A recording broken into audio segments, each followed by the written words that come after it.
Good evening, everybody. Welcome into the Nittany Lion Sports Report. It is live and weekly here on Bob Long Sports, housed on the Sports Stream Premium Network. My co-host here, Tyler Gehlhaus. I'm Bob Long. Excited to be here to talk Nittany Lions football after a big win against Indiana. And now, Tyler, 2 games into the Big East slate. Penn State finding their role, a shutout, 24-0. Yes, I guess we'll say some revenge against Indiana, but the way this team is looking, playing, thinking, it's on to Iowa City as they take on the Hawkeyes in a top 5 matchup nationally, 4 p.m. on Fox. We'll talk about Indiana for sure, but a lot coming on the Iowa side. We're going to talk to Steve Batterson of the Quad City Times. He's been a long-time guest here just about every year. As much as we've had Steve on, Tyler, it's reminded me how often Penn State has played Iowa in this inter-divisional matchup within the Big Ten. That's a huge game, so we have Steve coming on later. But first, Indiana, Michael Penix, Tom Allen come to town and leave with nothing to show for it. A great effort by that Penn State Nittany Lions defense. Yeah, I guess Indiana scored all their points in 1 year against Penn State. They piled it on last year for 36. This year they get 0, so it averages out to be 18. But a really good performance by the Penn State defense. They definitely were the star of the show on Saturday night in Happy Valley. Yeah, I mean, Indiana, they had a couple big plays early, but, Penn State even handed them a gift with the Clifford interception and nothing to show for it for the Hoosiers. So really good game for the defense. The offense, as I think we're going to talk about, still has some ways to go, especially in the run game. But, like we said earlier, you can't complain about shutting out a Big Ten opponent and one that beat you last year to start your season. I think the most important, or maybe the thing that jumps out to me the most from Indiana last year to Indiana this year is Sean Clifford. And we've talked a lot about how he is playing better and is becoming a point of strength in his game. Let's call it what it is. With the rush game struggling and with the tight ends in and out of productivity, in many ways the one constant this year behind Jahan Dotson and the most of that defense, but the one constant offensively behind Dotson is Sean Clifford. And his growth this year has been unbelievable. From a guy with happy feet, a one-read guy, eliminating half of the field, not being able to get through progressions, to a guy who has really improved his footwork, can move from side to side in the pocket with purpose, can step up, can run, does keep his eyes downfield, and receivers that see that, acknowledge that, and use that freedom to now create breaks on the routes and get to positions where they know he's going to be able to throw the football. He's not this guy, but a guy in the NFL, Josh Allen, whose receivers have really bought into the fact that, hey, Josh can move from sideline to sideline out of the pocket, and he's going to throw the football, whether that's across the field, towards the sideline. Play's never over for me, the wide receiver, for me, the tight end. And I think Sean Clifford's consistent play this year, combined with the wide receivers buying into that, has created so many more chances offensively. And most importantly, Sean Clifford, his misses are low and outside or high and into the stands, not high and inside to the field. And we've seen many, many less interceptions. We've seen much more consistent play. He has been the star offensively besides Jahan Dotson. Yeah, I mean, I think his interception on Saturday night was his worst pass of the year. Sure. But, that was just really one bad ball the whole year, when last year it was, a couple of them a game type of thing. Definitely improved. I thought his first quarter, I believe it was, 4th down conversion pass to Parker Washington on like an 8-yard out. It was an incredibly difficult pass to make. That's a 30-some yard pass. Yeah, for that right, 8 yards. And Parker had both feet in. Obviously, only need one. Right where it had to be. I mean, that was a big time throw. Mm-hmm. From that far side hash, as we were looking at it on the television, exactly, to the near side boundary, that is a long throw. Yeah, it's not an easy throw. And then also you talked about his footwork. I think a thing a lot of teams forget is Sean Clifford's a very athletic guy. He's very fast. I mean, he runs, I think, either a 4.5 or a 4.6, which is incredibly fast for anybody, and he's a quarterback, so it's really good 40 time. And when the play breaks down, he has that ability to really make something out of nothing with his feet, which oftentimes you really don't think of with Sean Clifford. Another thing that he can do, and he's done it a couple times, I think he even did it a couple times against Indiana, is where he's scrambling and then he stops right short of the line of scrimmage, fires it off for either a big play or a touchdown. Brenton Strange, right? I mean, that is something where, especially against zone coverage, Tyler, when you have a linebacker or a defensive back in, again, that very condensed part of the field, Sean Clifford comes to the line, and that defensive back or linebacker has to make a decision. And as Sean Clifford gets to the line, they come forward, bang, let it go. And he did that a couple times. Again, the Brenton Strange pass was the best one that I saw there. Really, really effective. You want to give Mike Yurcich a ton of credit, but let's give this young man a lot of credit as well. This is a guy who I did not necessarily see being a strength of this team during his tenure at Penn State. But again, he's an older guy. He's 23 years old. He's a fifth year guy, and he's got one more year that he can use because of the COVID year. So he redshirted as a freshman, and now a fifth-year senior or super junior, if you want to call it that. He could come back again next year. Could find himself with additional NIL opportunities, especially with his increased fame, popularity, being a top 5 quarterback. If he's not going to go in the draft or not going to go in the top 4 or 5 rounds, why not a guy that comes back? And I just don't think that's the conversation we were having before the season. He's vaulted himself into that position of having this kind of conversation, and that is all the credit to him. You know, Penn State probably loses against Auburn without him. I'm not saying they lose this game against Indiana, but it's a different game if he plays differently. And I know Wisconsin wasn't his best game, but he hung in long enough. Sean Clifford's been really good this year. Yeah, and I don't even think Indiana, I mean, he was, I would say, average, Sean Clifford. I mean, I think Auburn was by far his best game. But he had some misses in the Indiana game as well. But he also made a lot of plays that other quarterbacks would not make. He did.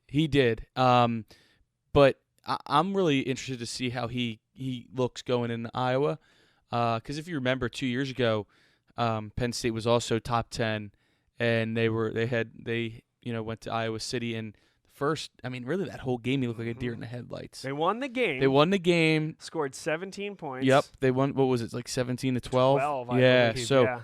Don't be surprised if it's similar this week. It was Brisker, by the way, when he first started getting into the lineup with a huge interception. That's right. He did have a big interception that game. Good memory. But he looked like a deer in the headlights. I'm not anticipating we're going to have that Sean Clifford on Saturday night. But I guess what I'm trying to get at is I hope there's no regression here, and I hope he keeps progressing and getting better, and not turning in or a performance of a Sean Clifford 2020. If we can keep this upward trajectory here, that'll be huge for Penn State moving forward. Yeah.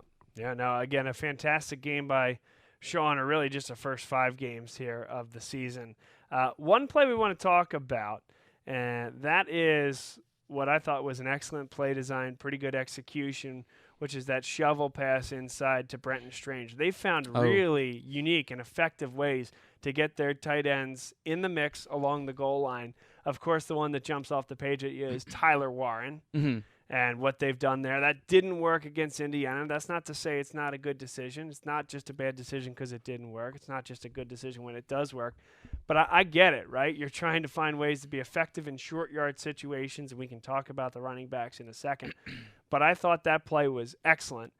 Now, that was called back, and it was called back for a very specific reason. And what did they say on air about that? I actually don't know what they said on air. I had it on mute. Okay. But my guess is that it had to be who was considered eligible. Well, it was weird because Rasheed Walker was in just over the end zone. I think they snapped at the 2 or 3 yard line, and that's who they called. Yeah, what? I don't think that's what it was. He was. I thought they said an eligible man downfield. They did it. Oh, you know what? They did initially. Oh, they changed it. Okay.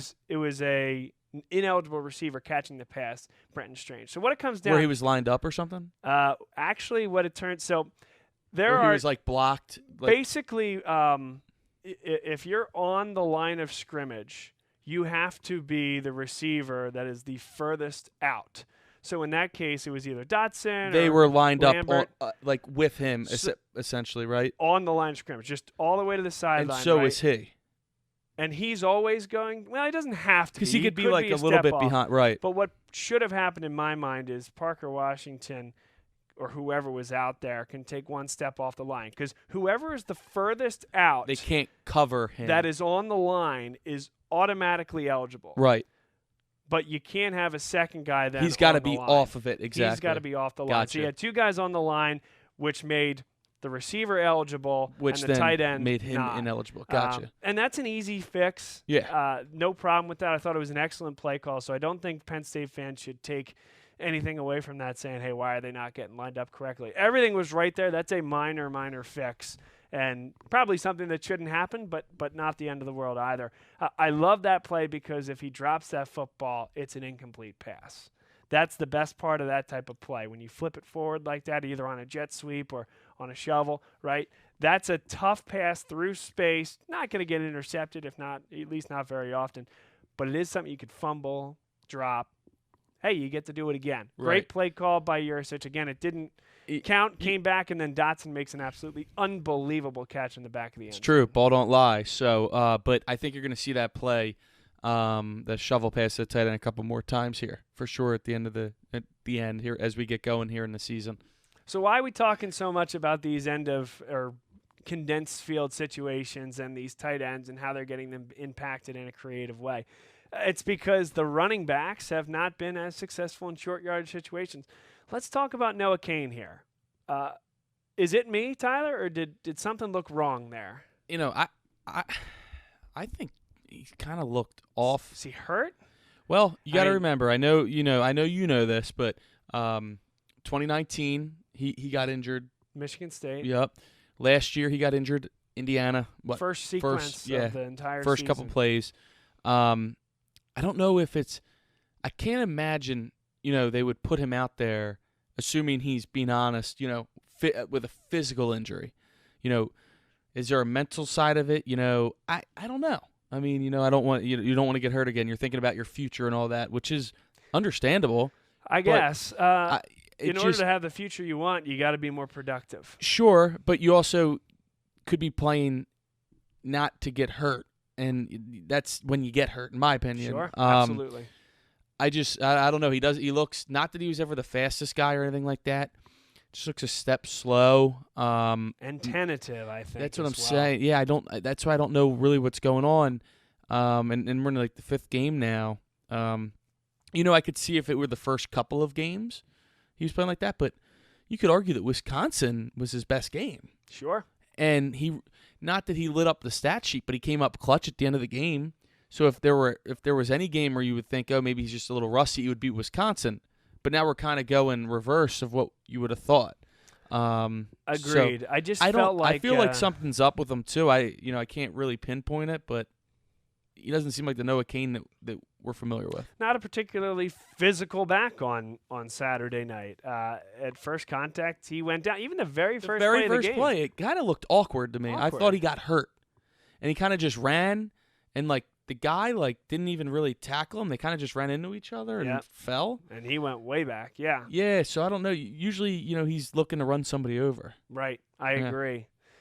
Just not sure. And I saw that, by the way, with a few other guys. Even Kevon Lee had a great game, but even a couple of his runs. And at some point, you give credit to Indiana, right? They were tackling relatively effectively on Penn State's running backs. But, yeah, it felt like there wasn't much a fall forward, particularly not from Noah Kane. And again, that's not to rag on the kid either. It's just something to think about. That was his, MO was he always, they use the term falls forward, which I think is funny. But he was always, think back to that Iowa game in 2019. I mean, that was really the Noah Kane game.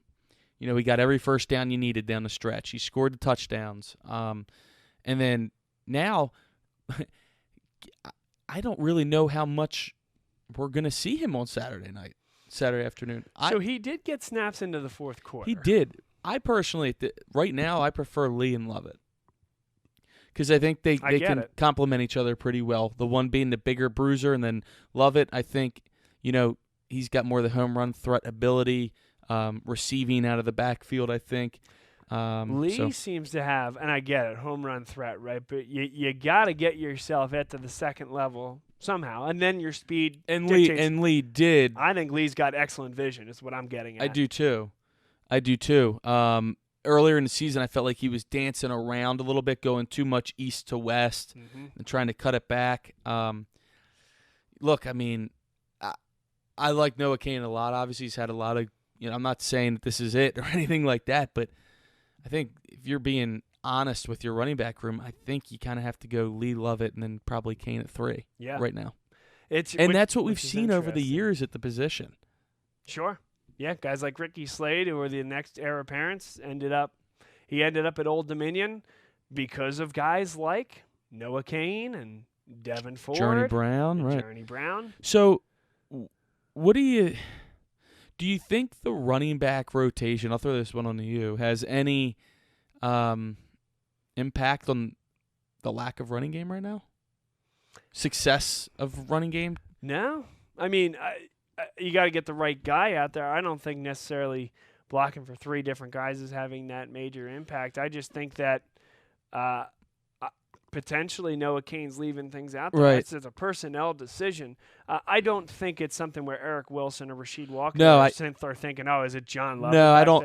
I was just thinking more in terms of the running backs getting, like hot and comfortable, like a rhythm, essentially, is not so much from the line's point of view because their job really doesn't change, but just the running backs and getting in a rhythm. Because honestly, like sometimes they have 4 running backs within the first 2 series or the first quarter or whatever, sure. And like sometimes like Lee will break off a nice run and then you won't see him for a little bit. And I don't see him for a little bit after he drops the football. Yeah, but he did that in 2 games earlier this year. Yeah, but I still think that right now I think Lee provides the best opportunity. So long as he's holding that football, I think he might be the best in between the tackles. Right, back. and I think that I think Lovett could really have a nice game on Saturday because just because he's different than Kane and Lee in the sense of he's not the most physical running back, but I think he's due to break a run or a catch sooner or later here. Yeah. No, I think that's been a great pickup, John Lovett, and not somebody we like saw a steady before. pickup, right?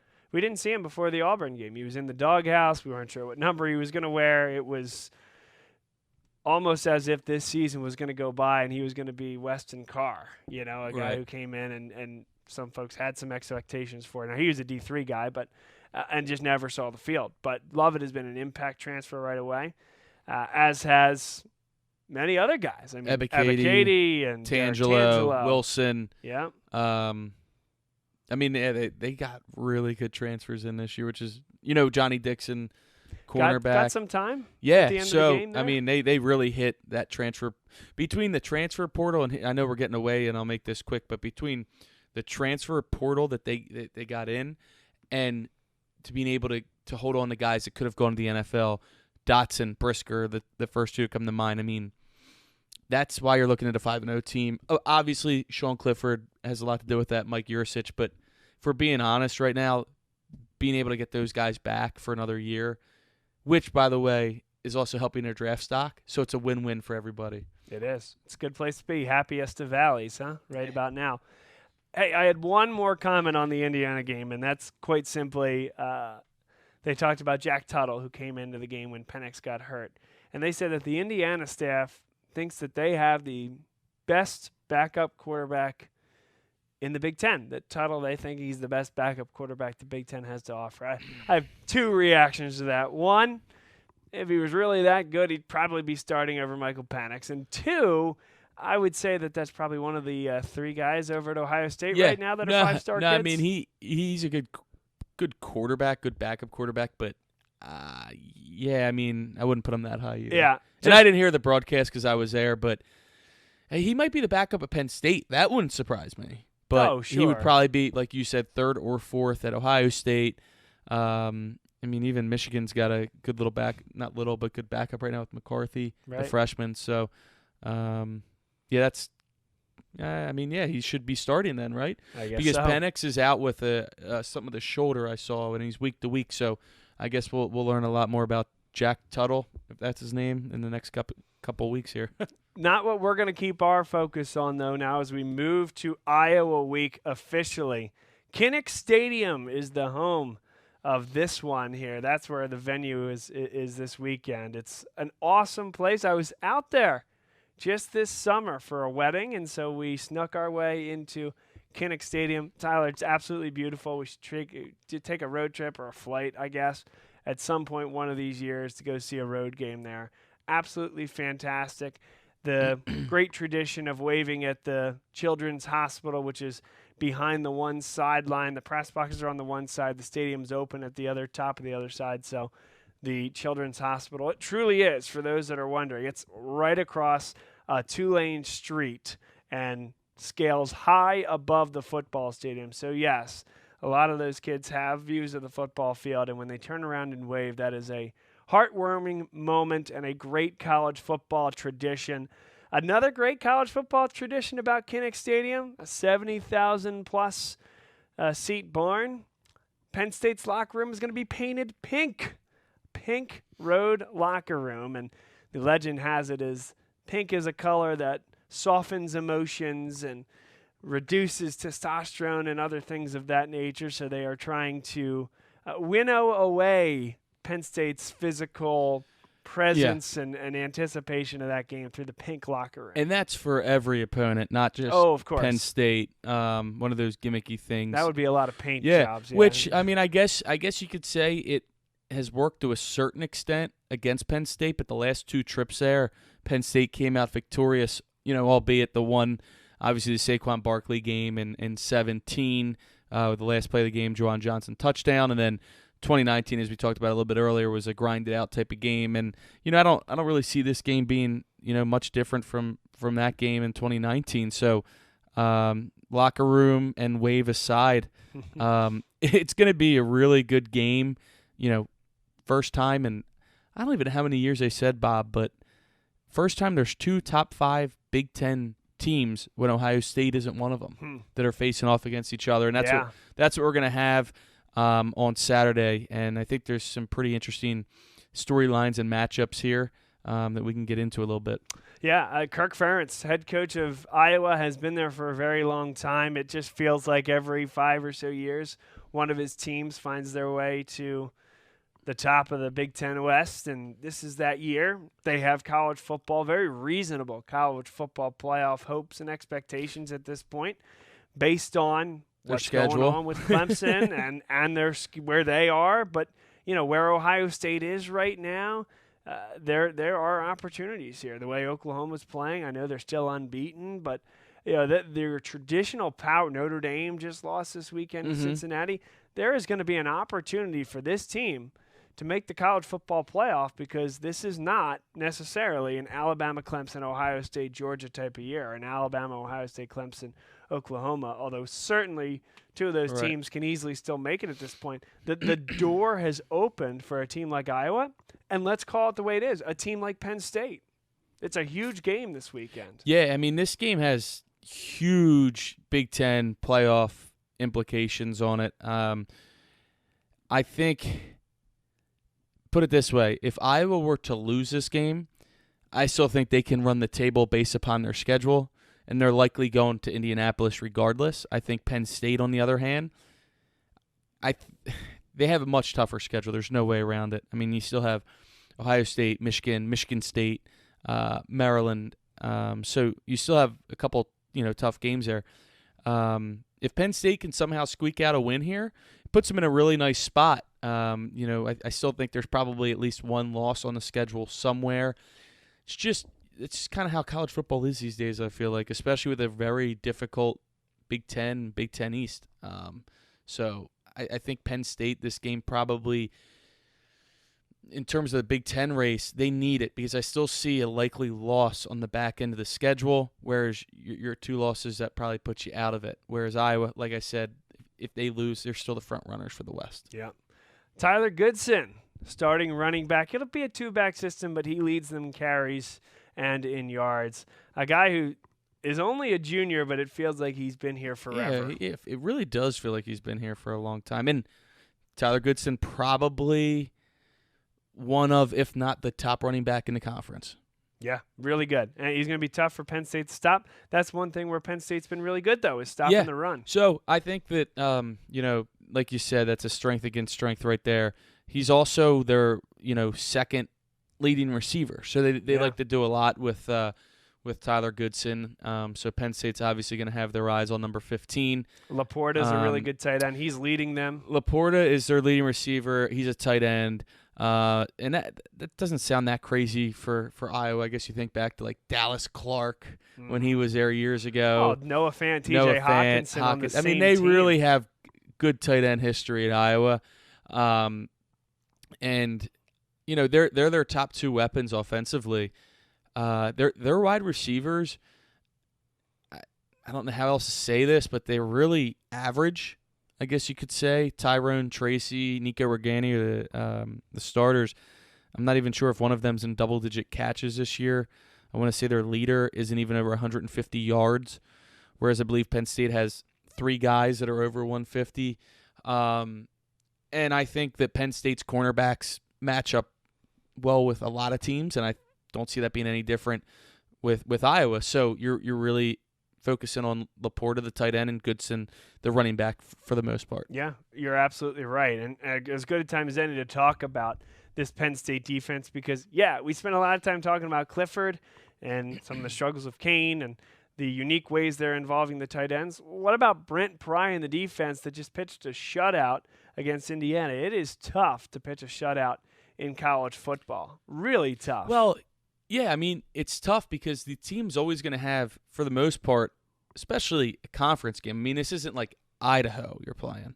I mean, Indiana was set up to really score a 10 points. Mm-hmm. Sure. I mean, they had a chip shot field goal, 30-some yarder that was blocked by Ebiketie again. And they really, Penn State's defense came up strong on not letting them get the first down on 4th and 1 at like the 5-yard line there. And that's what you need for a shutout these days because it's an offensive game. Yeah, you're going to get it inside the 30. Right. It's an offensive game, and they're hard to come by shutouts, so it makes it even more impressive. But the thing that really jumps off the page at me, and I love the Jesse Luketa story, and I love what Ebiketie's doing on the edge. I know there's some depth issues there. So if those guys had any issues or got hurt or had an issue where they got winded and had to be spelled for any significant period of time. But this secondary has been so good, and Joey Porter Jr. is so talented at that position. I love watching him play. And with him and Tariq Castro-Fields, who did get burned on a double move, it's going to happen. He's playing pretty well now. And he was still right there with him. Yeah. It was a good throw, good catch, too. It was, so. And that happens, right? The way football is, you're on an island out there. You're designed to have receivers. Yeah, they're going to beat cornerbacks. Basically, a receiver knows where he's cutting, and the cornerback doesn't. And the best ones are able to make up that ground. And Castro-Fields has been good. Porter has been excellent, and Brisker and Brown. I mean, Jair Brown next to Brisker. We knew what we were going to get out of Jaquan Brisker. Brown has been not a surprise. But a pleasant, steady Eddie surprise, I would say. Yeah. He's not playing at a high level. He's not. We didn't think he was going to be an all Big Ten type of guy, and he may not be still. Right. But he's playing at a level. You're not worried about him. Yep. And I think this is the best Penn State secondary. I don't want to say in program history because I wasn't around for the majority of it, but. As far as I can remember, this is it. There were some teams where maybe the end of the Marcus Allen, although he wasn't great pass coverage, and then you had Oruwariye and Grant Haley and Troy even Apke. Christian Campbell. Apke ended up being a pro, but I do think this team's probably better than that defensively. I think in the back end for sure. And you mentioned you like watching Porter play and all that. If you're watching it on TV, it's actually very tough to watch him play because they don't throw it his way much. Sure. When you're in person, I mean, you get a much better appreciation, because he's on the guy, like glue. It's really impressive. I didn't think when Penn State signed him as a recruit he signed with Penn State, I didn't think he was going to be this type of impact player. Yeah. I thought he'd be a nice player, but his trajectory and NFL potential has really shot up here the last couple weeks. It's been awesome to see.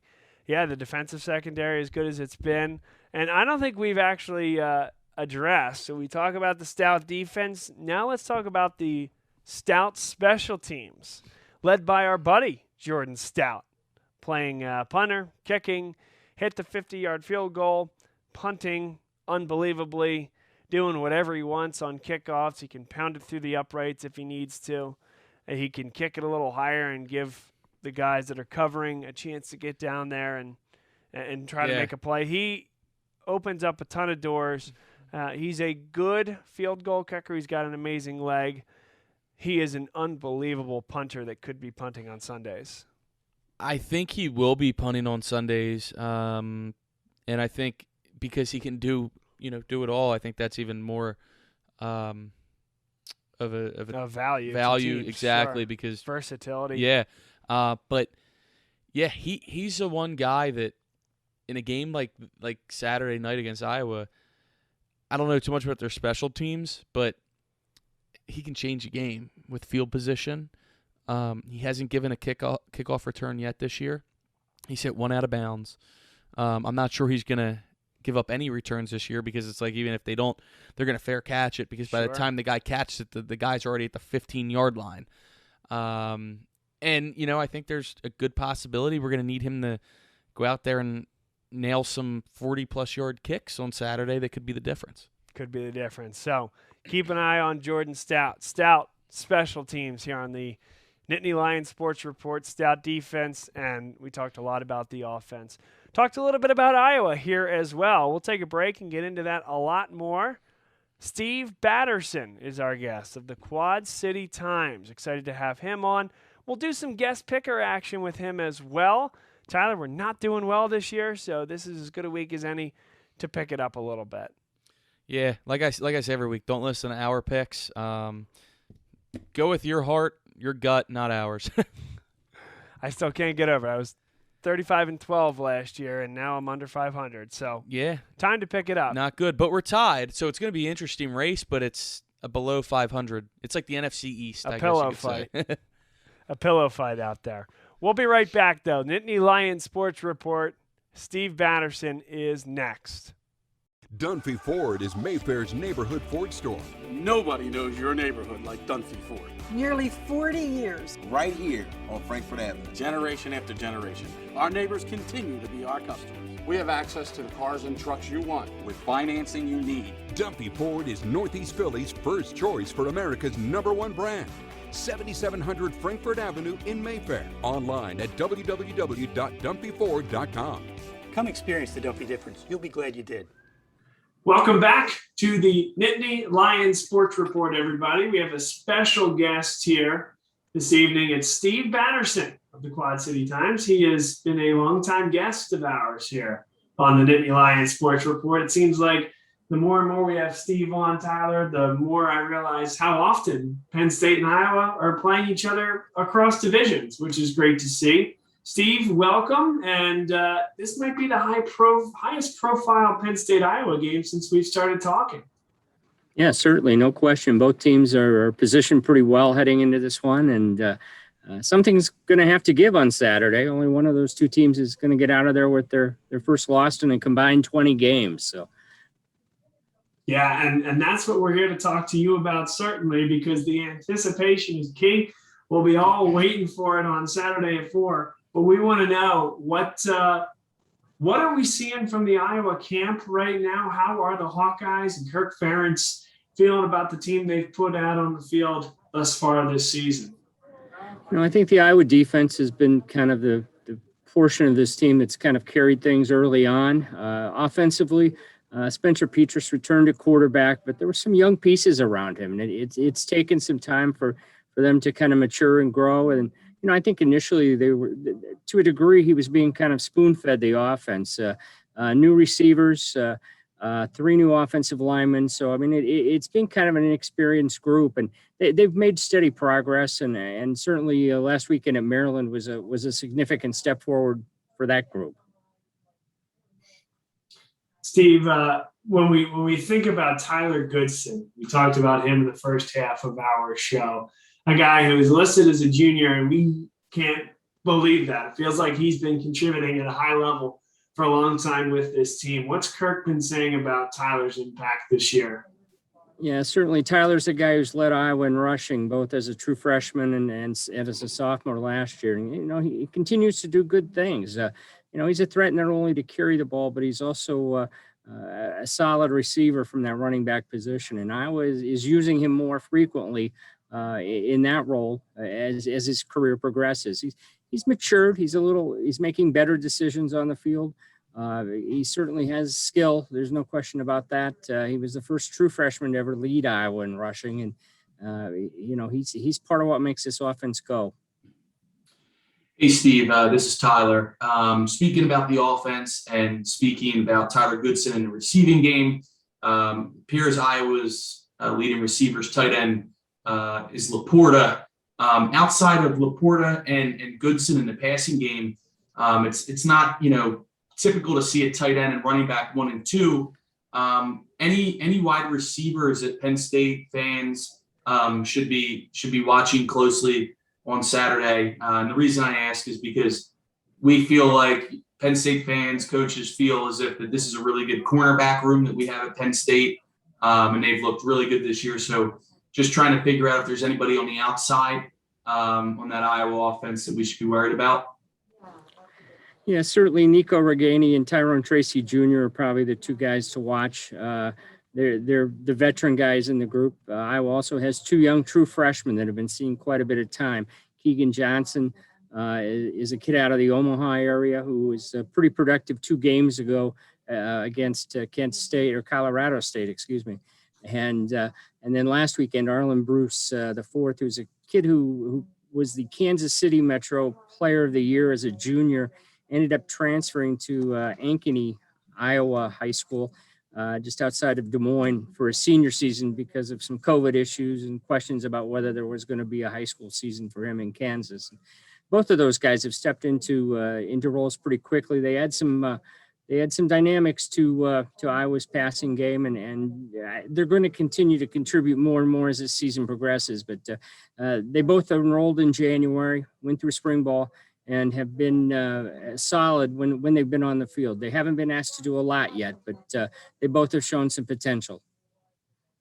Steve, Penn State fans think about Iowa City, and those that have been fortunate enough to go out there speak very highly of the atmosphere there, of the fan base there. In particular, this week, big noon kickoff will be on site. College game day, to the chagrin of many, will not. Walk us through, if you could, what a game day looks like in Iowa City for the fan, and what it'll look like leading up to 4:00 p.m. on Saturday. Well, in some ways, it's very similar to State College. The campus center, the Pentacrest, it's called in Iowa City, sits right across the street from downtown Iowa City, not unlike what you see in State College. That's where Fox will set up its outdoor studio on Saturday for its pregame show. That's removed from the football stadium, not unlike what you see in State College. The stadium in Iowa City sits across the Iowa River on the west part of the campus. It's across the street from the hospital, University Hospital, which has been a growing complex of buildings over time. And so Kinnick is kind of surrounded. It's a little bit landlocked. There are a couple of parking lots nearby that are very populated with tailgaters, not unlike what you would see on the Penn State campus. It's a very similar tone and area. A number of the sports complexes are kind of adjacent to each other and provide some parking and area for folks to kind of tailgate and socialize before the game. Yeah, I was out there, believe it or not, for a wedding this past summer and made the trek across the river there, checked out the Kinnick Stadium.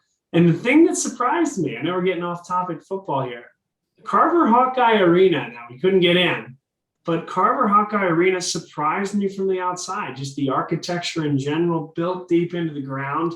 Obviously, Penn State will play Fran McCaffrey and the Hawkeyes every year. What's Carver Hawkeye Arena like?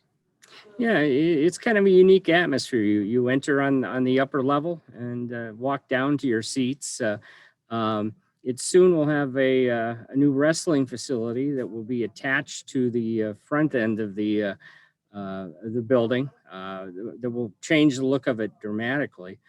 You're talking about a $20 million project to kind of benefit the Iowa wrestling program, which obviously there's some interest in wrestling in Penn State as well. So it's all about keeping up with the Joneses and the Sandersons and that kind of thing. And that certainly is something that, Iowa coming off an NCAA title is looking forward to upgrading facilities as well. The Carver Hawkeye Arena is unique. It's nearing 40 years old here in a couple of years, and it has its own personality. Fans are a little bit removed. If you get up to some of those upper rows, you're a ways away from the action, but it's been a good home court for the Hawkeyes over time. Steve, we've talked a lot about Petrus, about Goodson, about Laporta, about the offense, about campus. One thing we haven't talked about is probably the thing that jumps off the page at you about Iowa the most, and that is the defense. What is the strength of this Iowa defense, or strengths? I mean, we're talking about a team where defense has bullied their opponents all season long and probably is the number one asset of this Iowa Hawkeyes team. Yeah, certainly heading into the season, everybody would have pointed to the secondary, and those guys haven't disappointed. 12 picks through 5 games. They've been turning people over with regularity. And the young part of that defense was the front four. It's the third straight season Iowa's had to replace 3 starters up front, and they've used a rotation basis here for probably the last 5 or 6 years that has prepared younger guys to kind of step into larger roles. And what you're seeing now is that pay off. I mean, the folks who stepped into the starting tackle spots this year and the end spot opposite Zach Van Valkenburg, the only returning starter, those guys have been prepared, through role play over time, and they've stepped in and performed. They're getting enough pressure on quarterbacks to kind of create some havoc on the back end, force a few ill-advised passes, and it's complemented by a group of linebackers who are also kind of settling into larger roles this year. And certainly Jack Campbell's a guy that's kind of stepped forward at that middle spot that's performing pretty well. Steve, the last question I had for you on this football team in particular is, with Penn State, when there are games like this, and with any type of school, right? And this won't technically be a night game, maybe by the middle of the fourth quarter, could be getting dark out there, but I know you guys are an hour behind us, so a 3 p.m. kick. But huge games like this are obviously huge opportunities in recruiting, and that spans the entire country. What does the recruiting weekend look like this week for Iowa? Some big names on the docket. Of course, a number 4 team in the country here, top 5 team nationally. Has Kirk Ferentz seen an early jolt in the 2022, or really at this point, the 2023-2024 classes? Right now, this will be a huge recruiting weekend. Over 80 prospects are expected to be at Saturday's game, which it's probably one of the larger weekends that Iowa has ever hosted. There's a little bit has to do with the fact of how their home schedule sets up. And certainly Penn State is an attractive opponent to bring some folks in. Iowa's recruiting class for 2022 will be a smaller group. They have 10 commitments at this point. It's probably going to end up somewhere in the neighborhood of about 17, 18 guys. They're certainly working hard on 23, which will be a larger class to replace. And a lot of the prospects you'll see on campus this weekend will be guys who are targeted for that recruiting class. That's great. Well, Steve, before we let you go, we have some fun with all our guests on these shows. We do a little guest picker sequence, and you've given us a ton of intel on Iowa. We'll do a couple of games of pick 'em if you don't mind, and then we'll have Penn State, Iowa against the spread, and we'll have Tyler dish those out if you don't mind. All right, Steve, our first game is Arkansas at Ole Miss. Yeah, Arkansas coming off a fun one last weekend. I think I'll probably go with Ole Miss in this one. I guess Ole Miss came off a fun one too in some Arkansas ways. may have been more fun or less fun, depending on who you're talking to. But all right, Red River rivalry, where game day is going. Totally disagree with that, but Texas and Oklahoma. So Texas State Fair is going on, but Oklahoma, I think, they certainly have found ways to win, and that just may be part of this team's DNA. I'm going to go with Oklahoma. All right. Notre Dame coming off of a tough home loss to Cincinnati. They now travel to take on the Hokies of Virginia Tech. I'm going to go with Notre Dame bouncing back from a rough one against a good Cincinnati team. I mean, there's no question there. They belong where A huge win for Cincinnati, vaulting themselves right into the national picture. It's impressive. Penn State, Iowa isn't the only crossover game this week that's national audience. Michigan travels to Nebraska for primetime 7:30 kickoff. Big game for the Huskers, who've shown some life lately. Michigan's been impressive, and I'm going to go with the Wolverines on the road. All right, we have we're going to go out to the Pac-12 for one game. Utah at USC. Yeah, let's go with Utah. And then finally, The big one. the big one. If you can't give a pick, that's okay, considering it's only Monday, and I'm sure you still have to release some things out there. I'm not sure this will travel that far. But Penn State, as of right now, is a 2.5-point underdog. If you could, please give us your score prediction and why or why not Iowa will win or lose.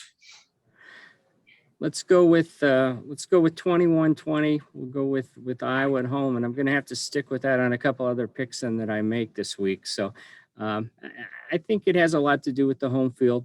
I think these are two really good football teams, and this may not be the only time they meet. Hey, I like that. Yes, could find their way back to Indianapolis. Could be the year. It's been a great rivalry. I think it's one of mutual respect, Steve, and certainly it's something that is all that's good about college football. Two programs like this. So, Steve, you're going up against some formidable competition. We have a 5-1 in the house, but that perfect 6-0 record, it's on the docket. So maybe your Hawkeyes plus your other picks can deliver you right to the top of the Nittany Lion Sports Report standings. Either way, we appreciate your time, and you're always so good to give us a few minutes here on our show. My pleasure, guys. Take care. All right. Thank you. Enjoy the football game on Saturday. All right. We welcome you back from the lounge, the guest lounge, where we took an opportunity to talk to Steve Batterson of the Quad City Times. And he's a great guest, Tyler. Always wonderful to have him on. We learned about Iowa's offense, defense, recruiting, and the campus. Tough to get more in-depth than that over the span of 15 minutes. Yeah, Steve's great, and unfortunately, I think next year Iowa, I don't know for sure, but they might finally be off the schedule, off the crossover rotation. So, if the two teams meet up again in Indianapolis, like he said, maybe we'll get them on again. But it is good. It's also impressive on your end to be able to somehow find these guys and then get them to come on your show here. So kudos to you. Can't wait to get our buddy David Kender back from Zanesville, Ohio. There you go. Talk to the Buckeyes. Couple weeks. Yes, sir. He brings a pretty good following too, it sounds like, because we end up having some pretty good viewership that week. Whether that's for David or for the Ohio State Buckeyes, who could say? We're not going to extricate those two variables. We'll keep on talking Ohio State with David, so we won't figure out the true cause. But Tyler, we heard Steve's picks, and there's some pretty good ones there. Might contend with Rob Stott at 5-1. Is that the leader in the clubhouse? Rob Stott of LaSalle College High School Broadcasting? Yep, Rob is still a leader, 5-1. Bruce last week went 3-3. So that's where we are right now. Okay, so let's see if we can find our way back to either 500 or above here with a big week. What do you say, Tyler? Better late than never. All right, here we go, Bob. You have Arkansas at Ole Miss. I'm going to go with Ole Miss. I like the Rebels. I like what Lane Kiffin is doing, Matt Corral. Tough loss against Alabama, but it's Alabama. I've undersold Arkansas a bunch of times this year. I have lost when they've won, if you will, twice, Texas and as well as Texas A&M. So, I'm going to keep picking against them, and they're going to keep burning me. But Ole Miss. I have Ole Miss too, which makes that 3 of us. Games played at Ole Miss. Both teams coming off of tough away losses to 2 of the best teams in the country. So I'm going Ole Miss. We're going to go Texas versus Oklahoma in the Red River rivalry. Used to be shootout. I don't think you can say that anymore, but nevertheless, Texas and Oklahoma. It's not the only shootout that got its name changed. The Crosstown Shootout is a basketball rivalry between Cincinnati and Xavier. And they ended that after the body bag comment by 2 Holloway. Zip 'em up. In fact, the basketball tournament, TBT, that they do, Xavier's team name, because you're not going to go by Xavier's or Xavier Musketeers, is Zip 'em Up. So that is now the Crosstown Classic. But the Red River rivalry, I think, is going to be won by Oklahoma. I've been severely unimpressed with their performance all year long, but they find a way to keep winning. As unimpressed as I've been with Oklahoma, I've also been relatively unimpressed with Texas. So Oklahoma wins this one close. Change it up here. I actually write my picks down before you go, just so you know, so you don't think I'm copying off you. That's a plan. That's why we have the same record. I'm going Texas. I just think that when is the last time? I couldn't even tell you the last time Texas won this game.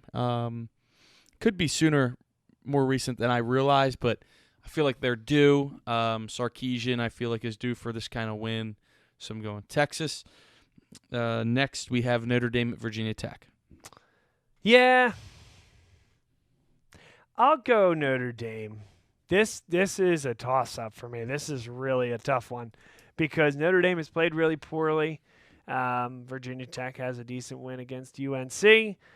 I think Notre Dame's a better team. I think they find a way to come back. Maybe this loss gives them a little bit of thump in the backside. But now, and I know Texas-Oklahoma is a neutral site, but I see myself picking a road team here, Notre Dame. Yeah, tough place to play. Their crowd's going to be pumped up for it. I'm going Notre Dame in a very, very close game. I think Brian Kelly's too good of a coach to allow his team to go back-to-back losses. Yeah. But and by the way, I'm going to abridge my pick, not to pick Virginia Tech. I'm not going to say necessarily it's going to be a really close game. It could be. I think it could go either way. I wouldn't be surprised if either team won by 14 points. I just don't know which team that'll be. Yeah, I haven't even seen the spread on it, but I don't know if Notre Dame, obviously they're capable of losing 2 in a row, but Brian Kelly, love him or hate him, is a really good football coach, and I think he'll have his guys ready. Speaking of Cincinnati, another Cincinnati reference, they put a great Twitter video out there cobbling together stuff from prior Brian Kelly press conferences or in the locker room, basically saying how Cincinnati is a great place to be. Right now it is. No doubt. Michigan at Nebraska. Why do I keep picking the road teams? I know Nebraska played well, hung 50 this past weekend, and I know that I've been talking down Michigan. All that to say, Michigan on the road. I'm going Nebraska. I feel like this game could kind of shift. Well, I shouldn't even say that. I'm not going to go there, but Scott Frost is due for a win like this. I was going to say could shift their momentum, but I just don't trust Nebraska at all. But I think Michigan, coming off of a very impressive road win at Wisconsin, back-to-back road games, both nationally televised. This one's going to be a night game. Their fans are going to be up for it out in Lincoln. I think this might be one of those games that catches Michigan off guard here. Good pick. And Utah at USC is our Pac-12 game. I'll go USC. Like my buddy Steve, I don't have much on this one. I don't have anything on it either, other than I like throwing a game in there that doesn't make much sense. But I'm going Utah. Don't know why. I guess maybe because USC doesn't have Clay Helton, which might be a good thing, obviously. But have you noticed that talk has calmed down quite a bit? By the way, it has. And maybe James what I'm Franklin to USC. Yeah, maybe what I'm thinking too here is coach at Utah, Ty Whittingham. He's very successful. He's been there for a while. So I'll take Kyle Whittingham. You're thinking of Tyrone Willingham. Notre Dame. Notre Dame. Kyle Whittingham is it at Utah. So I'm going to take Utah, and then finally, where game day should be. But it's not State College. It's away, so that's okay for us. We'll turn on Fox. No problem.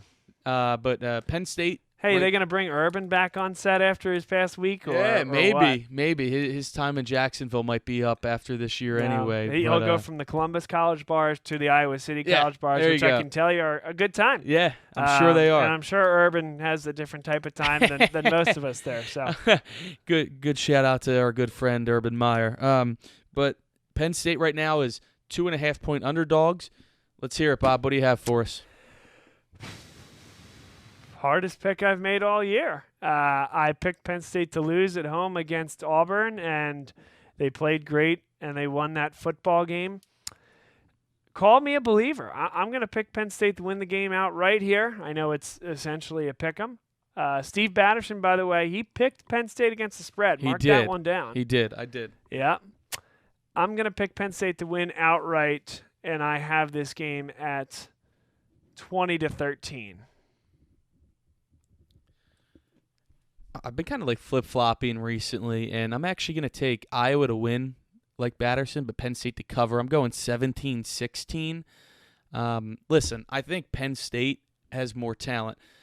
And when I say that, I mean at the skilled positions, the cornerbacks, the wide receivers. Running backs, I think Tyler Goodson's probably the best running back in this game. I think Sean Clifford can be much better than Spencer Petras. The game's on the road. I'm hoping that we don't have any big mistakes from Clifford. The one thing that makes me want to pick Penn State to win outright is Penn State has one thing that Iowa doesn't, and that's Jahan Dotson. And you can try to game plan him in a bunch of different ways. I just think that the lack of running game in the short yardage or a costly turnover is what's going to haunt Penn State by 1 point. I hope I'm wrong. It's a cover. I don't really care about covers. I want to win. But I think Iowa right now, 17-16, very similar to Steve. But I hope you're right, and I think I'm going to start leaning that way towards the end of the week. But as we are right now, that's how I'm feeling about the game. Okay. Well, for the point of our pick'em, I guess it doesn't matter. But, yeah, let the record show. It was Tyler this week that picked against the Nittany Lions. I hear where you're coming from, though. I think this is a coin flip game. Right, that 20-13 that I picked, that could be a late touchdown. I mean, sure. It could be 13-13 to the final minutes. Yep. Who has the ball last? Almost like the Wisconsin game, I think, is what a lot of people have in their mind. Obviously, the opening game of the season. I think it could be very similar to that. Although I think both offenses will look sharper than what they did in that game, Penn State, Wisconsin. I agree. It's going to be a great football game, folks. You should be in front of a television or in Iowa City on Saturday at 4 o'clock p.m. So that's where we'll be, and we'll be right back here next week early to break it all down for you and preview what comes next. So this has been Tyler Gehlhaus, Steve Batterson, our guest from the Quad City Times. Great to have him. My name's Bob Long, saying so long here from the Nittany Lion Sports Report. Enjoy the football, folks. Penn State, Iowa, top 5 matchup. This is why you watch college football. Enjoy it, everybody.